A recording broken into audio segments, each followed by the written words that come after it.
ਕਿ ਬਾਟਾ ਇੱਕ, ਗੁਰੂ ਇੱਕ, ਬਾਣੀ ਇੱਕ, ਅੰਮ੍ਰਿਤ ਇੱਕ, ਤੇ ਇਹ ਐਨੇ ਵਖਰੇਵੇਂ ਕਿਉਂ? ਸੀ ਸਾਡੇ ਜੱਥੇ ਦੇ ਸਿੰਘ ਨਹੀਂ, ਤੁਹਾਨੂੰ ਦੁਬਾਰਾ ਅੰਮ੍ਰਿਤ ਛਕਣਾ ਪੈਣਾ। ਸਿਰਫ ਇਸ ਕਾਰਨ ਚ ਮਤਲਬ ਇਹ ਜਿੰਨਾ ਵੀ ਡਿਲੇ ਹੋਇਆ ਸਿਸਟਮ, ਜਿੰਨਾ ਵੀ ਡਿਲੇ ਉਹਨਾਂ ਨੇ ਕੀਤਾ, ਇਸ ਕਾਰਨ ਕਿ ਸ਼੍ਰੀ ਅਨੰਦਪੁਰ ਸਾਹਿਬ ਦੀ ਧਰਤੀ ਤੋਂ ਮੇਰੀ ਸਿੰਘਣੀ ਨੇ ਅੰਮ੍ਰਿਤ ਛਕਿਆ, ਦੱਸੋ ਉਹਦੀ ਕੋਈ ਵੈਲਿਊ ਨਹੀਂ ਹੈਗੀ? ਡਰਾਂ ਵਾਲੇ ਵੀ ਕਹਿ ਕੇ ਗਏ ਸਨ, ਕਹਿ ਗਿਆ 84 ਵਿੱਚ ਸ਼ੇਰ ਗੱਜ ਕੇ, ਘਰ ਘਰ ਵਿੱਚ ਹਥਿਆਰ ਰੱਖਿਓ।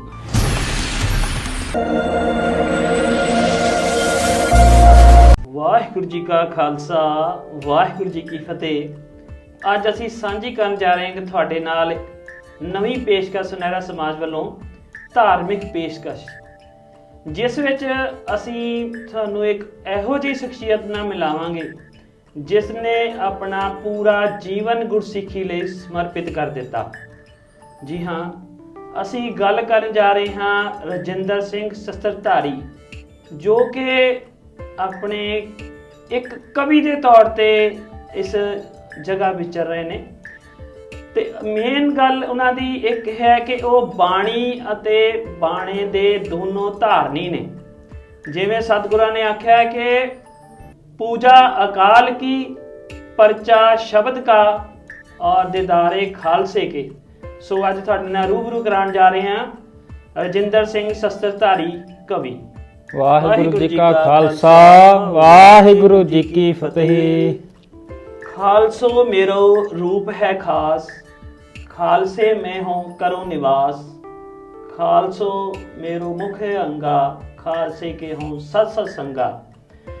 ਇਹੋ ਜਿਹੀ ਖਾਲਸ ਰੂਪੀ ਸ਼ਖਸੀਅਤ ਅੱਜ ਸਾਡੇ ਸਟੂਡੀਓ ਵਿੱਚ ਹਾਜ਼ਰ ਹੈ। ਹੁਣ ਅਸੀਂ ਅੱਜ ਇਹਨਾਂ ਨਾਲ ਗੱਲਬਾਤ ਕਰਾਂਗੇ, ਸਾਂਝੀਆਂ ਕਰਾਂਗੇ ਇਹਨਾਂ ਨੇ ਜੋ ਵੀ ਸਿੱਖੀ ਲਈ ਪ੍ਰਚਾਰ ਵਜੋਂ ਅਜੇ ਤੱਕ ਦਾ ਕੀਤਾ, ਉਸ ਬਾਰੇ ਆਪਾਂ ਸਾਰੀਆਂ ਜਾਣਕਾਰੀਆਂ ਇਹਨਾਂ ਕੋਲ ਲਵਾਂਗੇ। ਆਓ ਹੁਣ ਮਿਲਵਾਉਂਦੇ ਹਾਂ ਜੀ ਰਜਿੰਦਰ ਸਿੰਘ ਜੀ ਸ਼ਸਤਰਧਾਰੀ।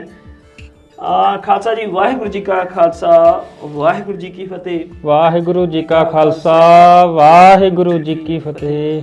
ਬਾਬਾ ਜੀ, ਹੁਣ ਤੁਸੀਂ ਸਿੱਖੀ ਦੇ ਪ੍ਰਚਾਰ ਲਈ ਕਰ ਰਹੇ, ਪਹਿਲਾਂ ਤੁਸੀਂ ਇਸ ਬਾਰੇ ਆਪਣੇ ਬਾਰੇ ਥੋੜਾ ਦੱਸੋ ਕਿ ਸ਼ੁਰੂਆਤੀ ਤੌਰ ਤੋਂ ਬਚਪਨ ਤੋਂ ਲੈ ਕੇ ਤੁਸੀਂ ਸਿੱਖੀ ਵਾਲੇ ਪਾਸੇ ਕਿਵੇਂ ਪ੍ਰੇਰਿਤ ਹੋਏ? ਦੇਖੋ ਜੀ, ਧੰਨ ਧੰਨ ਬਾਬਾ ਜ਼ੋਰਾਵਰ ਸਿੰਘ ਜੀ, ਧੰਨ ਧੰਨ ਬਾਬਾ ਫਤਿਹ ਸਿੰਘ ਜੀ, ਧੰਨ ਧੰਨ ਮਾਤਾ ਗੁਜਰ ਕੌਰ ਜੀ ਦੀ ਕਿਰਪਾ ਸਦਕਾ ਫਤਿਹਗੜ੍ਹ ਸਾਹਿਬ ਦੀ ਧਰਤੀ ਦੇ ਨਾਲ ਜੁੜੇ ਸੀ। ਪਹਿਲਾਂ ਗੁਰਦੁਆਰਾ ਸਿੰਘ ਸਭਾ ਵਸੀ ਪਠਾਣਾ, ਉੱਥੇ ਜਿਹੜੇ ਸ਼ਸਤਰਾਂ ਦੀ ਸੇਵਾ ਨਿਭਾਉਂਦੇ ਸੀ, ਉੱਥੇ ਜਿਹੜੇ ਦਿਨ ਰਾਤ ਜਿਹੜੀ ਸੇਵਾ ਨਿਭਾਉਂਦੇ ਸੀ। ਅਤੇ ਉਸ ਤੋਂ ਬਾਅਦ ਜਿਹੜਾ ਸ਼੍ਰੀ ਫਤਿਹਗੜ੍ਹ ਸਾਹਿਬ ਦੀ ਧਰਤੀ ਦੇ ਨਾਲ ਜੁੜ ਗਏ ਹੈ ਨਾ, ਅਤੇ ਜੁੜਨ ਤੋਂ ਬਾਅਦ ਉੱਥੇ ਜਿਹੜਾ ਪ੍ਰਚਾਰ ਦੀ ਸੇਵਾ ਕਰਨੀ ਸ਼ੁਰੂ ਕਰੀ, ਫਿਰ ਉਹ ਵੱਧਦਾ ਇੱਦਾਂ ਹੀ ਜਿਹੜਾ ਸਮੁੰਦਰ ਲੰਘਦਾ ਜਾ ਰਿਹਾ ਹੈ।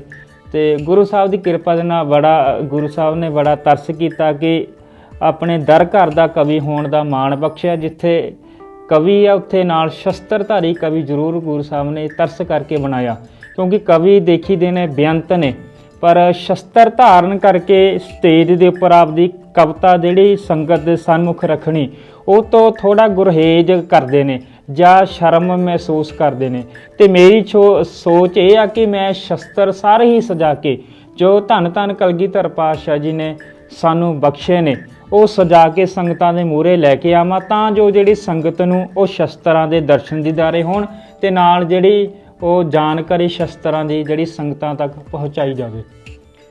ਤੁਸੀਂ ਸਿੱਖੀ ਸਰੂਪ ਦੇ ਵਿੱਚ ਪੂਰੇ ਬਾਣੇ 'ਚ ਹਰ ਵੇਲੇ ਰਹਿੰਦੇ ਹੋ ਜੀ, ਜਦ ਕਿ ਜ਼ਿਆਦਾਤਰ ਜਿੰਨੇ ਪ੍ਰਚਾਰਕ ਨੇ ਸਾਡੇ ਉਹ ਆਮ ਲੋਕਲ ਬਾਣੇ 'ਚ ਰਹਿੰਦੇ, ਜਿਵੇਂ ਆਪ ਅਸੀਂ ਕੱਪੜੇ ਪਾਉਂਦੇ ਹੈਗੇ ਜੀ, ਤਾਂ ਤੁਹਾਨੂੰ ਇਹਦੇ ਨਾਲ ਫਿਰ ਬਹੁਤ ਸਾਰੀਆਂ ਪ੍ਰੋਬਲਮਾਂ ਵਗੈਰਾ ਵੀ ਆਉਂਦੀਆਂ ਹੋਣਗੀਆਂ, ਜਿਸ ਤਰ੍ਹਾਂ ਪੂਰੇ ਤਿਆਰ ਬਰ ਤਿਆਰ ਉਸ ਤਰ੍ਹਾਂ ਦਾ ਵੈਸੇ ਤੁਸੀਂ ਰਹਿੰਦੇ ਹੋ, ਜਾਂ ਹੁਣ ਆਦਤ ਬਣ ਚੁੱਕੀ ਹੈ? ਨਹੀਂ, ਮੇਰੀ ਦੇਖੋ ਜੀ, ਮੈਂ ਗੁਰੂ ਸਾਹਿਬ ਨੇ ਜੋ ਸਾਨੂੰ ਬਖਸ਼ਿਆ, ਬਾਣੀ ਬਾਣਾ ਪੰਖ ਪਛਾਨੋ, ਸਿੰਘ ਗੁਰੂ ਕਾ ਪੰਛੀ ਜਾਨੋ, ਵੀ ਜਿਹੜਾ ਇੱਕ ਪੰਛੀ ਆ ਦੋ ਖੰਭਾਂ ਤੋਂ ਬਗੈਰ ਨਹੀਂ ਉੱਡ ਸਕਦਾ, ਪਰ ਮੈਂ ਗੁਰੂ ਸਾਹਿਬ ਦੀ ਕਿਰਪਾ ਦੇ ਨਾਲ ਦੋਵੇਂ ਜਿਹੜਾ ਬਾਣੀ ਅਤੇ ਬਾਣਾ ਸਜਾ ਕੇ, ਬਾਣੀ ਪੜ੍ਹ ਕੇ ਅਤੇ ਬਾਣਾ ਸਜਾ ਕੇ, ਸ਼ਸਤਰ ਵਸਤਰ ਸਜਾ ਕੇ ਤਿਆਰ ਬਰ ਤਿਆਰ ਰਹਿੰਦਾ ਹੈ।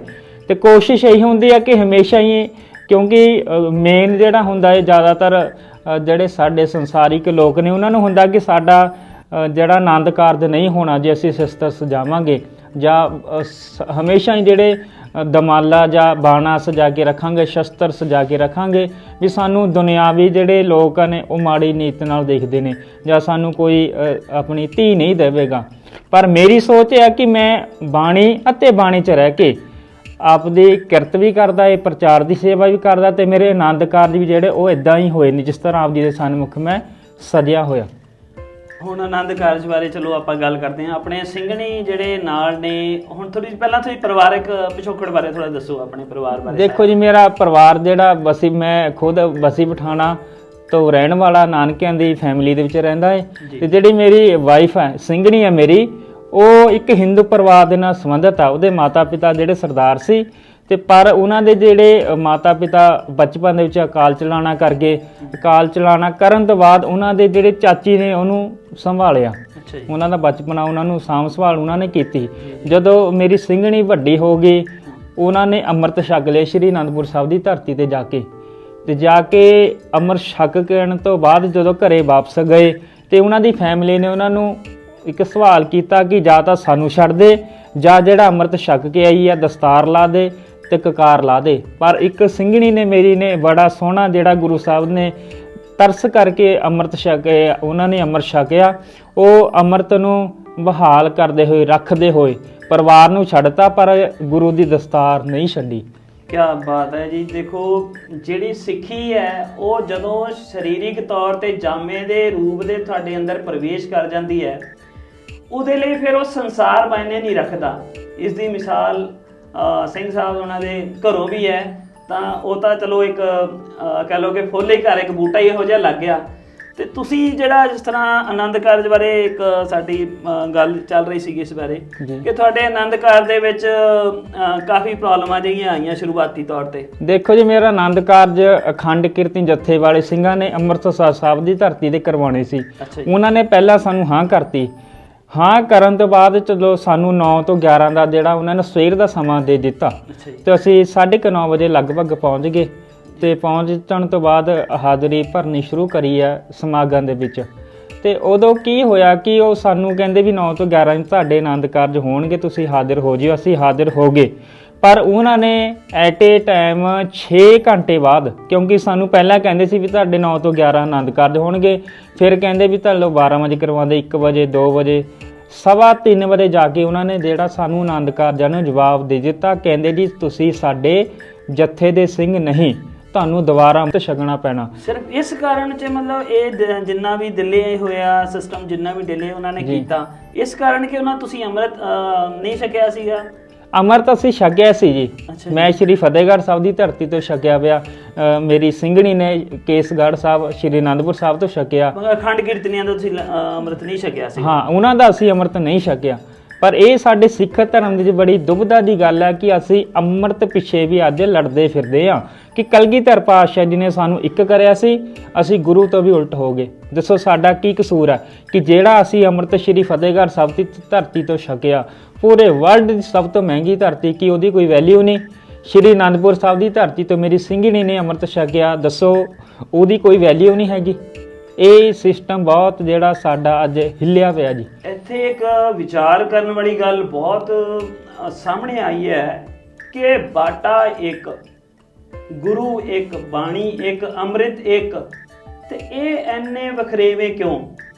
ਪੰਥਕ ਵਖਰੇਵੇਂ, ਅਖੰਡ ਕੀਰਤਨੀਏ ਹੋਰ ਤੇ ਜਥੇਬੰਦੀਆਂ ਹੋਰ, ਇਹ ਬੜੀ ਮਤਲਬ ਸਾਡੇ ਸਿੱਖੀ ਸਮਾਜ ਦੇ ਲਈ ਬੜੀ ਵੱਡੀ ਘਾਟ ਹੈ, ਜਿਹੜੀ ਕਿ ਆਉਣ ਵਾਲੇ ਸਮੇਂ ਵਿੱਚ ਸਾਡੀਆਂ ਖਾਈਆਂ ਬਹੁਤੀਆਂ ਡੂੰਘੀਆਂ ਕਰਦੀਆਂ ਜਾ ਰਹੀਆਂ। ਚਲੋ ਰਹੋ ਵਿਚਾਰ, ਹੁਣ ਅੱਗੇ ਗੱਲ ਕਰਦੇ ਹਾਂ। ਤਾਂ ਇਸ ਤੋਂ ਇਲਾਵਾ ਫਿਰ ਤੁਸੀਂ ਜਿਸ ਤਰ੍ਹਾਂ ਆਪਣਾ ਜੀਵਨ ਕਿਸ ਤਰ੍ਹਾਂ ਬਤੀਤ ਕਰਦੇ ਹੋ? ਮੈਂ ਆਪਣਾ ਜੀਵਨ ਜੀ ਦੇਖੋ, ਅੰਮ੍ਰਿਤ ਵੇਲੇ ਇਸ਼ਨਾਨ ਪਾਣੀ ਕਰਕੇ, ਨਿਤਨੇਮ ਕਰਕੇ, ਘਰੇ ਜੋ ਸ਼ਸਤਰਾਂ ਦਾ ਪ੍ਰਕਾਸ਼ ਕੀਤਾ ਹੋਇਆ ਹੈ, ਉਹ ਸ਼ਸਤਰਾਂ ਦੀ ਸਾਂਭ ਸੰਭਾਲ ਕਰੀਦੀਆਂ। ਜੋ ਵੀ ਗੁਰੂ ਸਾਹਿਬ ਨੇ ਸਾਨੂੰ ਨਿਤਨੇਮ ਬਖਸ਼ਿਆ ਜਾਂ ਹੋਰ ਉਸ ਤੋਂ ਇਲਾਵਾ ਬਾਣੀਆਂ ਬਖਸ਼ੀਆਂ, ਉਹ ਬਾਣੀਆਂ ਪੜ੍ਹ ਕੇ ਆਪ ਦਾ ਜਿਹੜਾ ਜੀਵਨ ਬਤੀਤ ਕਰਨ ਦੀ ਕੋਸ਼ਿਸ਼ ਕਰ ਰਹੇ ਹਾਂ। ਉਸ ਤੋਂ ਬਾਅਦ ਜਿਹੜਾ ਸ਼ਸਤਰਾਂ ਦੇ ਪ੍ਰਚਾਰ ਦੇ ਲਈ ਦੂਰ ਦੂਰ, ਜਿਸ ਤਰ੍ਹਾਂ ਜੰਮੂ ਹੋ ਗਿਆ, ਕਸ਼ਮੀਰ ਹੋ ਗਿਆ, ਅੰਮ੍ਰਿਤਸਰ ਸਾਹਿਬ ਹੋ ਗਿਆ, ਨੇਪਾਲ ਹੋ ਗਿਆ, ਕਾਠਮੰਡੂ ਹੋ ਗਿਆ, ਬਹੁਤ ਦੂਰ ਦੂਰ ਜਿਹੜਾ ਜਾਣ ਦਾ ਮੌਕਾ ਮਿਲਦਾ ਤੇ ਨਿਸ਼ਕਾਮ ਹੋ ਕੇ ਜਿਹੜੀ ਮੈਂ ਸ਼ਸਤਰਾਂ ਦੀ ਪ੍ਰਚਾਰ ਦੀ ਸੇਵਾ ਨਿਭਾ ਰਿਹਾ। ਤੇ ਦੂਸਰਾ, ਸੰਗਤ ਦੀ ਜਾਣਕਾਰੀ ਲਈ ਮੈਂ ਦੱਸਣਾ ਚਾਹੁੰਦਾ ਕਿ ਮੈਂ ਸ਼ਸਤਰਾਂ ਦੀ ਪ੍ਰਦਰਸ਼ਨੀ ਲਗਾਉਂਦਾ ਹਾਂ, ਕਿ ਸ਼ਸਤਰਾਂ ਦੇ ਦਰਸ਼ਨ ਕਰਵਾਉਂਦਾ ਹਾਂ, ਕਿ ਕਿਉਂਕਿ ਇਹ ਸਾਡੀ ਵਿਰਾਸਤ ਹੈ, ਕਿਉਂਕਿ ਸਾਡੀ ਇਹ ਵਿਰਾਸਤ ਹੈ। ਇਹ ਸ਼ਸਤਰਾਂ ਦੇ ਮੈਂ ਦਰਸ਼ਨ ਕਰਵਾਉਂਦਾ ਸੰਗਤਾਂ ਨੂੰ ਜਾ ਕੇ, ਪ੍ਰਦਰਸ਼ਨੀ ਲਾ ਕੇ, ਵੀ ਇਹ ਸਾਡੀ ਵਿਰਾਸਤ ਹੈ। ਇਹਨਾਂ ਸ਼ਸਤਰਾਂ ਬਾਰੇ ਜਿਹੜੀ ਸੰਗਤਾਂ ਤੱਕ ਜਾਣਕਾਰੀ ਦਿੱਤੀ ਜਾਂਦੀ ਹੈ। ਦੂਸਰਾ, ਮੈਂ ਕਿਰਤ ਵੀ ਕਰਦਾ ਜੀ। ਸੰਗਤ ਜੀ, ਮੈਂ ਕਿਰਤ ਕਰਦਾ ਇਸ ਕਰਕੇ ਕਿਉਂਕਿ ਮੈਨੂੰ ਕਿਸੇ ਅੱਗੇ ਜਾ ਕੇ ਹੱਥ ਨਾ ਅੱਡਣਾ ਪਵੇ ਕਿ ਤੁਸੀਂ ਮੇਰੀ ਹੈਲਪ ਕਰੋ, ਤੁਸੀਂ ਮੇਰੀ ਮਦਦ ਕਰੋ। ਮੈਂ ਸ਼੍ਰੀ ਫਤਿਹਗੜ੍ਹ ਸਾਹਿਬ ਦੀ ਧਰਤੀ ਤੋਂ ਤੁਹਾਡੇ ਜੰਮੂ ਕਸ਼ਮੀਰ ਦੇ ਵਿੱਚ ਸ਼ਸਤਰ ਲੈ ਕੇ ਆਇਆ, ਮੈਨੂੰ ਤੇਲ ਦਾ ਖਰਚਾ ਦਿਓ। ਇਸ ਕਰਕੇ ਮੈਂ ਸ਼ਸਤਰਾਂ ਦੀ ਨਾਲ ਕਿਰਤ ਕਰਦਾ ਏ ਵੀ ਮੈਨੂੰ ਕਿਸੇ ਅੱਗੇ ਹੱਥ ਨਾ ਅੱਡਣਾ ਪਵੇ। ਸਿੱਖੀ ਦੇ ਵਿੱਚ ਇੱਕ ਵੱਡੀ ਗੁਰੂ ਸਾਹਿਬ ਨੇ ਬਖਸ਼ਿਸ਼ ਕੀਤੀ ਹੈ, ਕਿਰਤ ਕਰੋ, ਨਾਮ ਜਪੋ ਤੇ ਵੰਡ ਛਕੋ। ਸਤਿਗੁਰਾਂ ਦੀ ਇਹ ਅਪਾਰ ਕਿਰਪਾ ਸਿੰਘ ਸਾਹਿਬ ਦੇ ਉੱਤੇ ਹੈਗੀ ਹੈ, ਜਿਨ੍ਹਾਂ ਨੇ ਇਸ ਨੂੰ ਪ੍ਰਫੁੱਲਿਤ ਤੌਰ ਤੇ ਆਪਣੇ ਜੀਵਨ ਦੇ ਵਿੱਚ ਪੂਰਾ ਧਾਰਿਆ ਹੋਇਆ ਹੈ। ਹੁਣ ਅਸੀਂ ਗੱਲ ਕਰਦੇ ਹਾਂ ਜਿਨ੍ਹਾਂ ਸ਼ਸਤਰਾਂ ਬਾਰੇ। ਗੁਰੂ ਕਲਗੀਧਰ ਪਾਤਸ਼ਾਹ ਨੇ ਤਾਂ ਇਹਨਾਂ ਨੂੰ ਆਪਣਾ ਪੀਰ ਆਖਿਆ ਜੀ। ਉਹ ਇਹਨਾਂ ਦੇ ਅੱਗੇ ਸਜਦਾ ਕਰਦੇ ਹੁੰਦੇ ਸੀ। ਉਹਨਾਂ ਦੇ ਆਪਣੇ ਸ਼ਬਦ ਨੇ, ਅਸ ਕਿਰਪਾਨ ਖੰਡੋ ਖੜ ਤਪਕ ਤਬਰ ਅਰ ਤੀਰ ਸੈਫ ਸਰੋਹੀ ਸਹਿਤ ਹੀ ਇਹ ਹਮਾਰੇ ਪੀਰ। ਸੋ ਸਤਿਗੁਰਾਂ ਨੇ ਤਾਂ ਇਹਨਾਂ ਨੂੰ ਆਪਣਾ ਪੀਰ ਮੰਨਿਆ, ਜਿਨ੍ਹਾਂ ਦੀ ਸਤਿਗੁਰਾਂ ਦੀ ਅਪਾਰ ਮਿਹਰ ਕਰਕੇ ਇਹਨਾਂ ਅੰਦਰ ਅੱਜ ਗੁਰੂ ਸਾਹਿਬ ਦੀ ਇੱਕ ਝਲਕ ਨਜ਼ਰ ਆਉਂਦੀ ਹੈ। ਜਿਵੇਂ ਗੁਰੂ ਕਲਗੀਧਰ ਪਾਤਸ਼ਾਹ ਬਾਣਾ ਪਾ ਕੇ ਸੱਜ ਕੇ ਜਦੋਂ ਬਾਹਰ ਆਉਂਦੇ ਸੀ ਨਾ, ਉਹਨਾਂ ਦਾ ਚਿਹਰਾ ਦੇਖਿਆ ਨਹੀਂ ਜਾ ਸਕਦਾ ਸੀ। ਉਸੇ ਦਾ ਇੱਕ ਖਾਲਸਾ ਰੂਪ ਜਿਹੜਾ ਸਤਿਗੁਰਾਂ ਨੇ ਕਿਹਾ ਕਿ ਖਾਲਸਾ ਮੇਰਾ ਰੂਪ ਹੈ। ਇਹੀ ਰੂਪ ਜਿਹੜਾ ਸਾਡੇ ਰੂਬਰੂ ਅੱਜ ਰਜਿੰਦਰ ਸਿੰਘ ਸ਼ਸਤਰਧਾਰੀਆਂ ਦੇ ਰੂਪ ਦੇ ਵਿੱਚ ਸਾਡੇ ਸਾਹਮਣੇ ਬੈਠੇ ਹੋਏ ਨੇ। ਸੋ ਹੁਣ ਅਸੀਂ ਗੱਲ ਕਰਦੇ ਹਾਂ ਸ਼ਸਤਰਾਂ ਬਾਰੇ।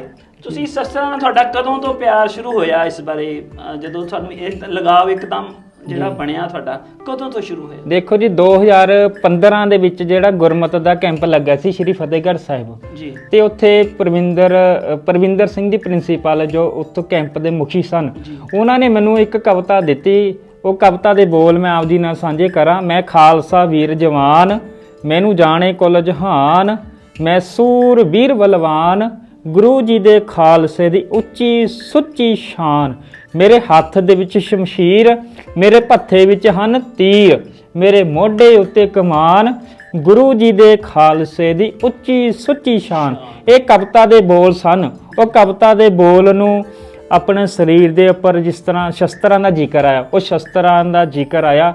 ਉਹ ਸ਼ਸਤਰਾਂ ਨੂੰ ਪ੍ਰੈਕਟੀਕਲੀ ਰੂਪ ਦੇ ਵਿੱਚ ਸ਼ਸਤਰ ਜਿਹੜੇ ਸਰੀਰ ਦੇ ਉੱਪਰ ਧਾਰਨ ਕਰਕੇ ਕਵਿਤਾ ਜਿਹੜੀ ਸੰਗਤਾਂ ਦੇ ਮੂਹਰੇ ਪੇਸ਼ ਕੀਤੀ ਗਈ।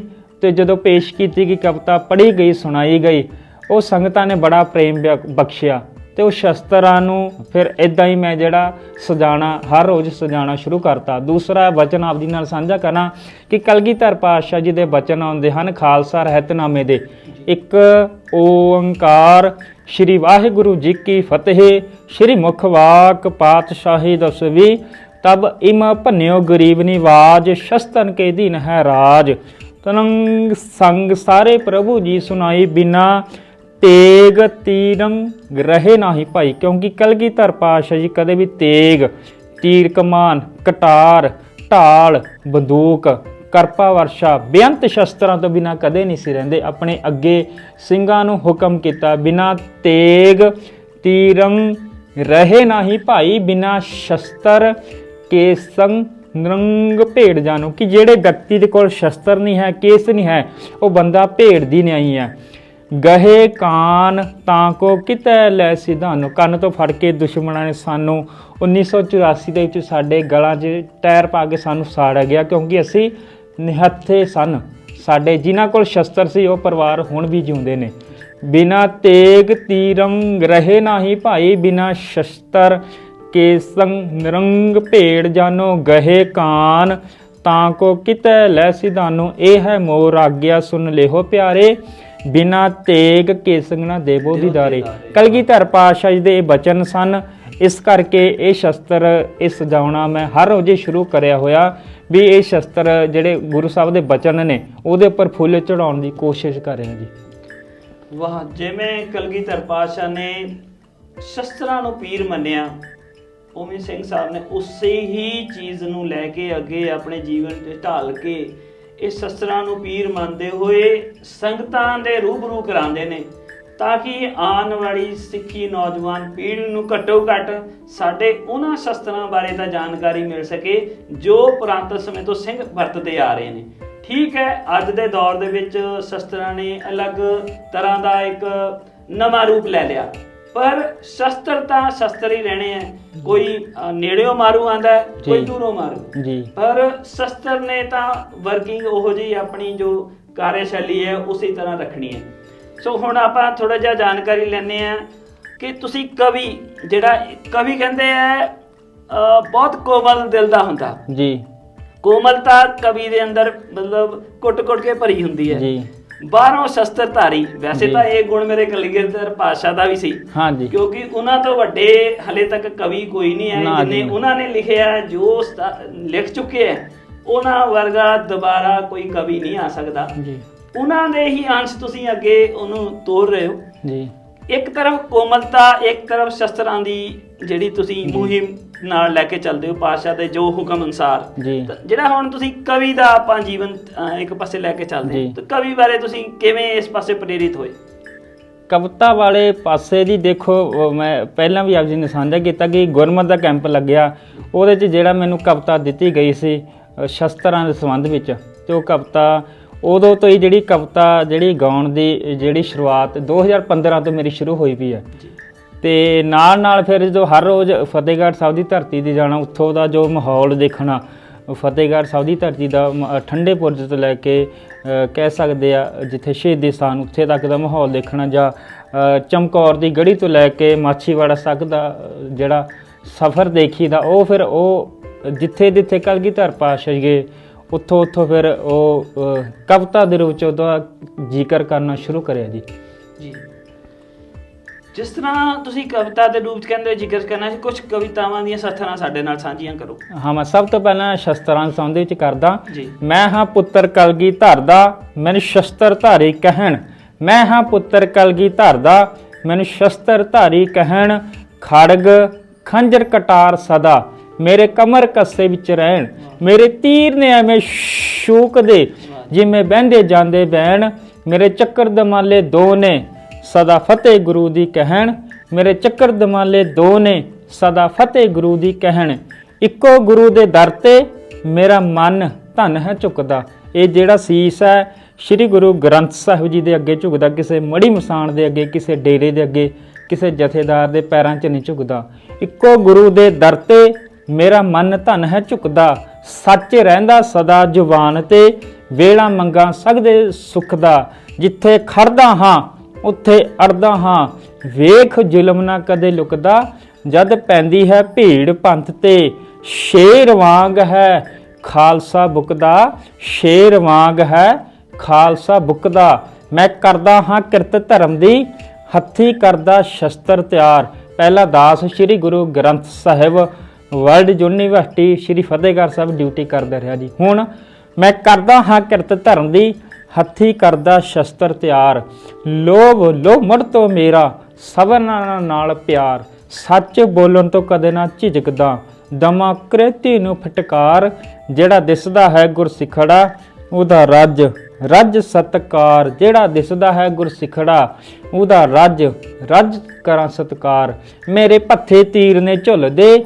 ਝੁੱਲਣ ਉੱਚੇ ਜਿਵੇਂ ਨਿਸ਼ਾਨ, ਮੇਰੇ ਪੱਥੇ ਤੀਰ ਨੇ ਝੁੱਲਦੇ ਝੁੱਲਣ ਉੱਚੇ ਜਿਵੇਂ ਨਿਸ਼ਾਨ, ਖੰਡਾ ਮੱਥੇ ਤੇ ਜਦ ਲਾ ਬੰਦਾ ਉੱਡ ਪਖੇਰੂ ਜਨ ਅਸਮਾਨ, ਜਾਨੋਂ ਵੱਧ ਮੈਨੂੰ ਪਿਆਰੀ ਮੇਰੀ 3 ਫੁੱਟੀ ਕਿਰਪਾਨ, ਬਾਣਾ ਪਹਿਨਿਆ ਨਿਹੰਗ ਸਿੰਘਾ, ਮੇਰਾ ਰੂਪ ਮੇਰੀ ਪਹਿਚਾਨ, ਮੇਰਾ ਰੂਪ ਮੇਰੀ ਪਹਿਚਾਨ, ਦਿੰਦੀ ਥਾਪੜਾ ਗੁਰੂ ਦਸ਼ਮੇਸ਼ ਦਾ, ਮੇਰੀ ਪਿੱਠ ਤੇ ਸਜੀ ਢਾਲ, ਦਿੰਦੀ ਥਾਪੜਾ ਗੁਰੂ ਦਸ਼ਮੇਸ਼ ਦਾ, ਮੇਰੀ ਪਿੱਠ ਤੇ ਸਜੀ ਢਾਲ, ਪੇਟੀ ਸ਼ਸਤਰ ਹਿੱਕ ਤੇ ਪਹਿਨਿਆ, ਤੋੜਾ ਖੰਡਾ ਕਰੇ ਕਮਾਲ, ਕਵਚ ਸ਼ਸਤਰਾਂ ਦੇ ਨਾਲ ਸਜਿਆ, ਸੰਜੋ ਵਧਾਵੇ ਹੋਰ ਜਲਾਲ, ਇਉਂ ਬਣੇ ਰਜਿੰਦਰ ਦੀਪ ਸਿੰਘਾ, ਗੁਰੂ ਗੋਬਿੰਦ ਸਿੰਘ ਦਾ ਲਾਲ, ਇਉਂ ਬਣੇ ਰਜਿੰਦਰ ਦੀਪ ਸਿੰਘਾ, ਗੁਰੂ ਗੋਬਿੰਦ ਸਿੰਘ ਦਾ ਲਾਲ, ਹਿਉ ਬਣੇ ਰਜਿੰਦਰ ਦੀਪ ਸਿੰਘਾ ਗੁਰੂ ਗੋਬਿੰਦ ਸਿੰਘ ਦਾ ਲਾਲ। ਇਹ ਸੰਗਤ ਜੀ ਕਵਿਤਾ ਸ਼ਸਤਰਾਂ ਦੇ ਸੰਬੰਧ ਵਿੱਚ ਆਪਦੀ ਸਨਮੁਖ ਸੀ।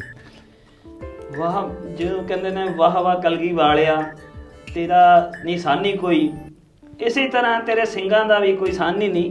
ਜਿਸ ਤਰ੍ਹਾਂ ਸ਼ਸਤਰਾਂ ਨਾਲ ਇਹਨਾਂ ਨੇ ਪਿਆਰ ਵਾਲੀ ਗੱਲ ਕੀਤੀ, ਕਲਗੀਧਰ ਪਾਤਸ਼ਾਹ ਨੇ ਵੀ ਇਸ ਚੀਜ਼ ਨੂੰ ਬਹੁਤ ਮੋਹਰੇ ਲੈ ਕੇ ਹਮੇਸ਼ਾ ਰੱਖਿਆ ਸ਼ਸਤਰਾਂ ਨੂੰ। ਉਹਨਾਂ ਨੇ ਕਿਹਾ ਕਾਲ ਤੂੰ ਹੀ, ਕਾਲੀ ਤੂੰ ਹੀ ਤੇਗ ਔਰ ਤੀਰ, ਤੂੰ ਹੀ ਨਿਸ਼ਾਨੀ ਜੀਤ ਕੀ, ਆਜ ਤੂੰ ਹੀ ਜਗਵੀਰ। ਸੋ ਕਲਗੀਧਰ ਪਾਤਸ਼ਾਹ ਨੇ ਸ਼ਸਤਰਾਂ ਦੇ ਸਿਰ ਤੇ ਹੀ ਔਰ ਇਹਨਾਂ ਸਿੰਘਾਂ ਦੇ ਸਿਰ ਤੇ ਹੀ ਕਹਿੰਦੇ ਹਮੇਸ਼ਾ ਜੰਗਾਂ ਜਿੱਤੀਆਂ। ਹਮੇਸ਼ਾ ਉਹ ਇਹੀ ਗੱਲ ਕਹਿੰਦੇ ਸੀ ਕਿ ਕਿਰਪਾ ਅਕਾਲ ਕੀ ਪਹੀ ਜੀਤ ਮੇਰੀ। ਹਮੇਸ਼ਾ ਉਹਨਾਂ ਨੇ ਇਸ ਚੀਜ਼ ਨੂੰ ਅਕਾਲ ਪੁਰਖ ਦੇ ਅੱਗੇ, ਜਿਵੇਂ ਅਸੀਂ ਗੱਲ ਸਾਂਝੀ ਕੀਤੀ ਵੀ ਪੂਜਾ ਅਕਾਲ ਕੀ ਪਰਚਾ ਸ਼ਬਦ ਕਾ ਦਿਦਾਰੇ ਖਾਲਸੇ ਕੀ।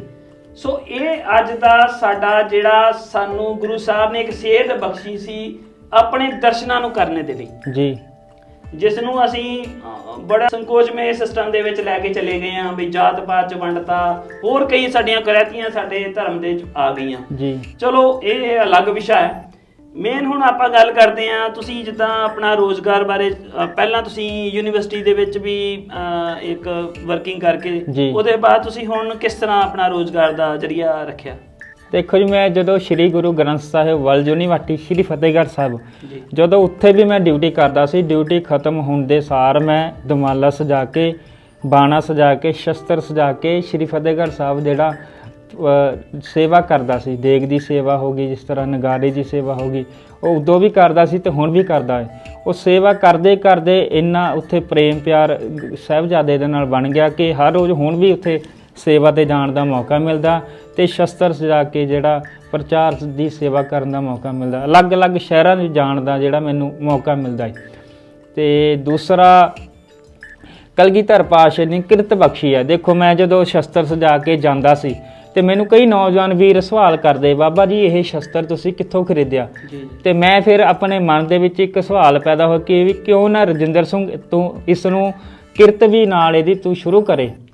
ਹਾਂ, ਇਹ ਗੁਰੂ ਸਾਹਿਬ ਨੇ ਇੱਕ ਫੁਰਨਾ ਮੈਨੂੰ ਬਖਸ਼ਿਆ ਕਿ ਜਿੱਥੇ ਤੂੰ ਸ਼ਸਤਰ ਸਜਾਉਂਦਾ ਏ ਉੱਥੇ ਇਸ ਸ਼ਸਤਰਾਂ ਨੂੰ ਵੇਚ ਕੇ ਜਾਂ ਸ਼ਸਤਰਾਂ ਦੀ ਦਰਸ਼ਨੀ ਭੇਟਾ ਲੈ ਕੇ ਆਪਦੀ ਕਿਰਤ ਨਾਲ ਕਰ, ਵੀ ਤੈਨੂੰ ਕਿਸੇ ਅੱਗੇ ਹੱਥ ਨਾ ਅੱਡਣਾ ਪਵੇ।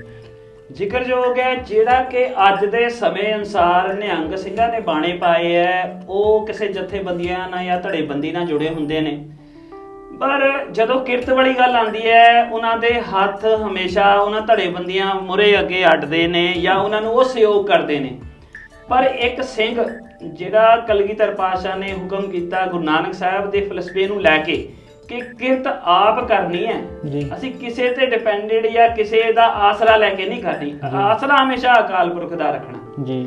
ਸੋ ਇਸ ਨੂੰ ਹੀ ਪ੍ਰਵਾਨ ਕਰਦੇ ਹੋਏ ਰਜਿੰਦਰ ਸਿੰਘ ਜੀ ਉਹਨਾਂ ਨੇ ਜਿਹੜੀ ਕਿਰਤ ਵਾਲਾ ਕੀਤਾ, ਸ਼ਸਤਰਾਂ ਨੂੰ ਆਪਣੇ ਜਿਸ ਤਰ੍ਹਾਂ ਸਾਂਝ ਕਰ ਰਹੇ ਨੇ ਵੀ ਸ਼ਸਤਰਾਂ ਨੂੰ ਬੇਸ ਤੇ ਇਹਨਾਂ ਨੇ ਆਪਣੀ ਕਿਰਤ ਰੋਜ਼ਗਾਰ ਦਾ ਇੱਕ ਸ਼ਸਤਰਾਂ ਨੂੰ ਹੀ ਬਣਾਇਆ, ਜਿਨ੍ਹਾਂ ਨਾਲ ਇਹ ਪਿਆਰ ਕਰਦੇ ਸੀ, ਜਾਂ ਕਹਿ ਲਓ ਕਿ ਇੱਕ ਇਹਨਾਂ ਸ਼ਸਤਰਾਂ ਦੀ ਪ੍ਰਦਰਸ਼ਨੀ ਲਾ ਕੇ ਲੋਕਾਂ ਦੇ ਅੰਦਰ ਇਹਨਾਂ ਪ੍ਰਤੀ ਪਿਆਰ ਪ੍ਰਗਟ ਕਰਨੇ ਦੀ, ਪਿਆਰ ਭਰੀ ਇੱਕ ਨਮਸਕਾਰ ਕਰਨ ਵਾਲੀ ਜਿਹੜੀ ਅਵਸਥਾ ਉਹਨਾਂ ਦੀ ਬਣ ਸਕੇ ਇਸ ਬਾਰੇ।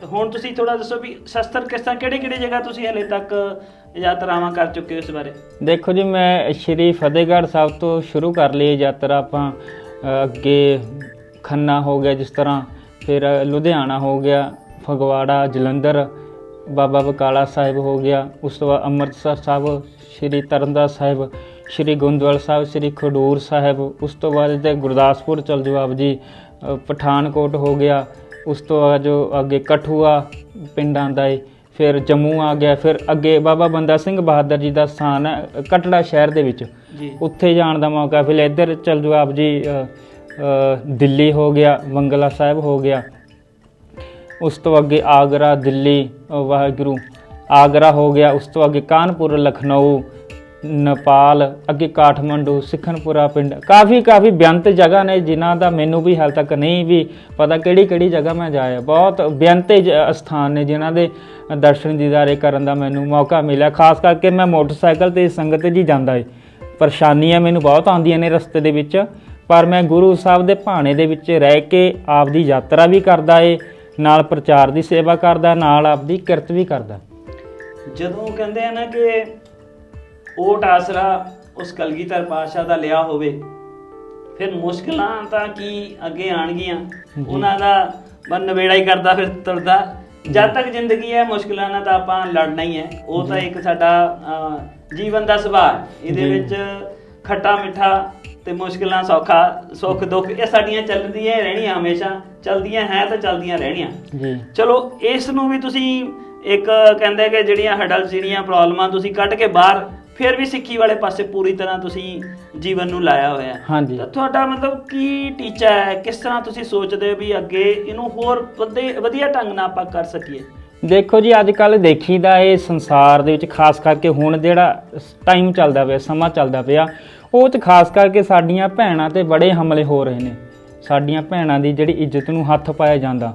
ਕਾਰਨ ਕੀ ਹੈ ਕਿ ਸਾਡਾ ਇੱਕ ਤਾਂ ਪਹਿਰਾਵਾ ਨਹੀਂ ਸਹੀ, ਦੂਸਰਾ ਕਿ ਸਾਡੇ ਜਿਹੜੇ ਖਾਸ ਕਰਕੇ ਨਸ਼ੇੜੀ ਮੁੰਡੇ ਨੇ ਉਹ ਸਾਡੀ ਭੈਣਾਂ ਦੀ ਇੱਜ਼ਤ ਨੂੰ ਹੱਥ ਪਾਉਂਦੇ ਆ।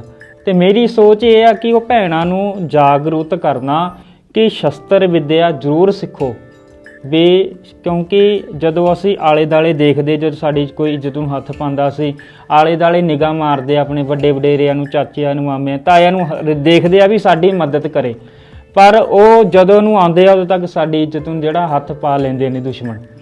ਤੇ ਮੇਰੀ ਸੋਚ ਆ ਕਿ ਖਾਸ ਕਰਕੇ ਭੈਣਾਂ ਨੂੰ ਸ਼ਸਤਰ ਵਿੱਦਿਆ ਜ਼ਰੂਰ ਸਿੱਖਣੀ ਚਾਹੀਦੀ ਆ, ਕਰਾਟੇ ਵੀ ਜ਼ਰੂਰ ਸਿੱਖਣੇ ਚਾਹੀਦੇ ਨੇ, ਤਾਂ ਜੋ ਕੱਲ੍ਹ ਨੂੰ ਸਾਡੀ ਇੱਜ਼ਤ ਨੂੰ ਕੋਈ ਹੱਥ ਪਾਉਂਦਾ ਤੇ ਅਸੀਂ ਉਹਦਾ ਮੁਕਾਬਲਾ ਕਰ ਸਕੀਏ, ਕਿਸੇ ਆਲੇ ਦੁਆਲੇ ਕਿਸੇ ਵੱਲ ਵੀ ਨਾ ਦੇਖੀਏ। ਦੂਸਰਾ ਸ਼ਸਤਰਾਂ ਨੂੰ ਤੁਸੀਂ ਦੇਖਿਆ ਕਿ ਸ਼ਸਤਰ ਮੈਂ ਵੀ ਸਜਾਉਣ ਦੀ ਕੋਸ਼ਿਸ਼ ਕਰੀਏ, ਸਜਾਏ ਨੇ। ਤੇ ਮੇਰਾ ਆਉਣ ਵਾਲੇ ਸਮੇਂ ਦੇ ਵਿੱਚ ਸੰਗਤ ਜੀ ਇੱਦਾਂ ਹੈ ਕਿ ਸ਼ਸਤਰ ਸਜਾ ਕੇ ਪ੍ਰੈਕਟੀਕਲ ਰੂਪ ਦੇ ਵਿੱਚ ਜਾਣਕਾਰੀ ਦੇਣੀ, ਤੇ ਹਰੇਕ ਘਰ ਦੇ ਵਿੱਚ ਜਿਹੜਾ ਸ਼ਸਤਰ ਹੋਣੇ ਚਾਹੀਦੇ ਹਨ। ਜਿਸ ਤਰ੍ਹਾਂ ਬਾਬਾ ਜਰਨੈਲ ਸਿੰਘ ਜੀ ਖਾਲਸਾ ਭਿੰਡਰਾਂ ਵਾਲੇ ਵੀ ਕਹਿ ਕੇ ਗਏ ਸਨ, ਕਹਿ ਗਿਆ 84 ਵਿੱਚ ਸ਼ੇਰ ਗੱਜ ਕੇ ਘਰ ਘਰ ਵਿੱਚ ਹਥਿਆਰ ਰੱਖਿਓ, ਵੀ ਸ਼ਸਤਰ ਰੱਖਣੇ ਚਾਹੀਦੇ ਨੇ ਹਰੇਕ ਪਰਿਵਾਰਾਂ ਨੂੰ, ਖਾਸ ਕਰਕੇ ਜਿਹੜੀਆਂ ਸਿੱਖ ਧਰਮ ਦੇ ਨਾਲ ਸੰਬੰਧਿਤ ਪਰਿਵਾਰ ਨੇ, ਕਿਉਂਕਿ ਸਾਡੇ ਸਰਦਾਰਾਂ ਤੇ ਬਹੁਤ ਹਮਲੇ ਪਹਿਲਾਂ ਤੋਂ ਹੀ ਹੁੰਦੇ ਆ ਰਹੇ ਨੇ। ਸ਼ਸਤਰ ਸਾਡੇ ਕੋਲ ਹੁੰਦੇ ਨੇ ਤੇ ਅਸੀਂ, ਸਾਡੀ ਦਸਤਾਰ ਦੀ ਬੇਅਦਬੀ ਹੁੰਦੀ ਹੈ, ਸਾਡੇ ਕੇਸਾਂ ਦੀ ਵੀ ਜਿਹੜੀ ਬੇਅਦਬੀ ਹੁੰਦੀ ਹੈ। ਇੱਥੇ ਇੱਕ ਜ਼ਿਕਰ ਜੋ ਗੱਲ ਹੈ ਕਿ ਜਦੋਂ ਜਿਹੜਾ ਸਾਡੀ ਵਿਰਾਸਤ ਦੇ ਵਿੱਚ ਕਲਗੀਧਰ ਪਾਤਸ਼ਾਹ ਦੇ ਸਮੇਂ ਤੋਂ ਚੱਲਿਆ ਆ ਰਿਹਾ ਯੁੱਧਾਂ ਜੰਗਾਂ ਦਾ ਜਿਹੜਾ ਸਮਾਂ ਸੀ, ਉਦੋਂ ਤੋਂ ਹੀ ਪਾਤਸ਼ਾਹ ਨੇ ਆਉਣ ਵਾਲੇ ਸਮੇਂ ਦੀਆਂ ਜਿੰਨੀਆਂ ਵੀ ਔਕੜਾਂ ਬਾਰੇ ਗੱਲ ਜ਼ਿਕਰ ਕੀਤਾ ਹੋਇਆ ਸੀਗਾ ਕਿ ਹਰ ਸਿੱਖ ਨਹੀਂ, ਵੈਸੇ ਤਾਂ ਜਿਹੜਾ ਵੀ ਸਮਾਜ ਦਾ ਭਲਾ ਸੋਚਣ ਵਾਲਾ ਹੈ ਉਹਨੂੰ ਸ਼ਸਤਰ ਰੱਖਣਾ ਲਾਜ਼ਮੀ ਹੈ। ਜਿਹੜਾ ਆਪਣੇ ਆਪ ਨੂੰ ਨਹੀਂ ਸਵਾਰ ਸਕਦਾ, ਬਚਾ ਸਕਦਾ, ਉਹ ਦੂਜੇ ਦੀ ਰੱਖਿਆ ਕਿਆ ਕਰੇਗਾ ਜੀ। ਤਾਂ ਕਲਗੀਧਰ ਪਾਤਸ਼ਾਹ ਨੇ ਹਮੇਸ਼ਾ ਇਸ ਚੀਜ਼ ਨੂੰ ਹੀ ਪਹਿਲਾਂ ਤੋਂ ਹੀ ਲੈ ਕੇ ਚੱਲੇ ਸੀ ਕਿ ਸਾਡੇ ਸਿੰਘ ਤਿਆਰ ਬਰ ਤਿਆਰ ਰਹਿਣ, ਕਿਸੇ ਵੀ ਸਮੇਂ ਨੂੰ, ਕਿਸੇ ਵੀ ਔਕੜ ਨੂੰ ਉਹ ਉਸੇ ਵੇਲੇ ਨਜਿੱਠ ਸਕਣ ਜੀ। ਸੋ ਉਹਨਾਂ ਨੇ ਇਹ ਸ਼ਸਤਰ ਤਾਂ ਹੀ ਐਵੇਂ ਪੀਰ ਨਹੀਂ ਕਿਹਾ ਕਿ ਕਹਿੰਦੇ ਕਿ ਇਹ ਸ਼ਸਤਰਾਂ ਤੋਂ ਬਿਨਾਂ ਤਾਂ ਭੇਡਾਂ ਨੇ, ਆਮ ਬੰਦੇ ਜਿਹਨੂੰ ਆਪਾਂ ਕਹਿੰਦੇ ਵੀ ਕੰਨ ਫੜ ਕੇ ਜਿੱਥੇ ਮਰਜ਼ੀ ਲੈ ਜਾਓ, ਉਹ ਹਾਲ ਸਾਡੇ ਸਿੱਖਾਂ ਦਾ ਵੀ ਅੱਜ ਹੋਇਆ ਵੇ ਜੀ। ਹੁਣ ਆਉਣ ਵਾਲਾ ਜਿਹੜਾ ਹੁਣ ਦਾ ਸਮਾਂ, ਮੌਜੂਦਾ ਸਮਾਂ, ਜੋ ਸਿੱਖੀ ਤੋਂ ਦੂਰ ਹੁੰਦੇ ਜਾ ਰਹੇ, ਉਹਨਾਂ ਲਈ ਇੱਕ ਖਾਸ ਸੰਦੇਸ਼ਾ ਹੈ ਸਾਡਾ ਕਿ ਜਿਹੜਾ ਸ਼ਸਤਰ ਤੋਂ ਬਿਨਾਂ ਜਿੱਦਾਂ ਆਪਾਂ ਜੀਵਨ ਬਤੀਤ ਕਰ ਰਹੇ ਹਾਂ, ਇਹ ਜਿੰਨੀਆਂ ਪ੍ਰੋਬਲਮਾਂ ਸਾਡੇ ਨਾਲ ਅੱਜ ਵੱਧ ਰਹੀਆਂ ਇਹ ਉਹਨਾਂ ਦੀ ਦੇਣ ਹੈ। ਚਲੋ ਅਸੀਂ ਇਸ ਦੇ ਨਾਲ ਹੀ ਬਾਬਾ ਜੀ ਦਾ ਬਹੁਤ ਬਹੁਤ ਧੰਨਵਾਦ ਕਰਦੇ ਹਾਂ। ਉਹ ਸਾਡੇ ਸਪੈਸ਼ਲੀ ਕਹਿਣ ਦੇ ਉੱਤੇ ਸਾਡੀ ਬੇਨਤੀ ਮੰਨਦੇ ਹੋਏ ਸਾਡੇ ਸਟੂਡੀਓ ਆਏ। ਪਰ ਇਸ ਦੇ ਨਾਲ ਇੱਕ ਚੀਜ਼ ਤੁਹਾਡੇ ਨਾਲ ਸਾਂਝੀ ਜ਼ਰੂਰ ਕਰਾਂਗੇ ਕਿ ਜੋ ਸਿੱਖ ਧਰਮ ਦੇ ਵਿੱਚ ਆ ਰਹੀਆਂ ਕਮੀਆਂ ਦਿਨ ਤੇ ਦਿਨ ਜਿਹੜੀਆਂ ਵੱਧਦੀਆਂ ਜਾ ਰਹੀਆਂ ਨੇ, ਉਸ ਦੇ ਉੱਤੇ ਵਿਚਾਰ ਕਰਨੇ ਦੀ ਲੋੜ ਹੈ, ਤਾਂ ਕਿ ਜਿਹੜੇ ਇਹ ਰੋਗ, ਜਿਹੜੇ ਕੋੜ ਸਾਡੇ ਅੰਦਰ ਫੈਲ ਰਿਹਾ ਹੈ, ਇਹਨੂੰ ਛੇਤੀ ਤੋਂ ਛੇਤੀ ਇਹਦਾ ਇਲਾਜ ਕਰ ਸਕੀਏ। ਸੋ ਇਸ ਤਰ੍ਹਾਂ ਦੇ ਕਈ ਹੋਰ ਵੀ ਤੁਹਾਡੇ ਨਾਲ ਪ੍ਰੋਗਰਾਮ ਲੈ ਕੇ ਹਾਜ਼ਰ ਹੁੰਦੇ ਰਹਾਂਗੇ। ਇਸ ਬਾਰੇ ਅਸੀਂ ਹੋਰ ਵਿਚਾਰ ਕਰਦੇ ਰਹਾਂਗੇ। ਦੇਖਦੇ ਰਹੋ ਸੁਨਹਿਰਾ ਸਮਾਜ। ਵਾਹਿਗੁਰੂ ਜੀ ਕਾ ਖਾਲਸਾ, ਵਾਹਿਗੁਰੂ ਜੀ ਕੀ ਫਤਿਹ।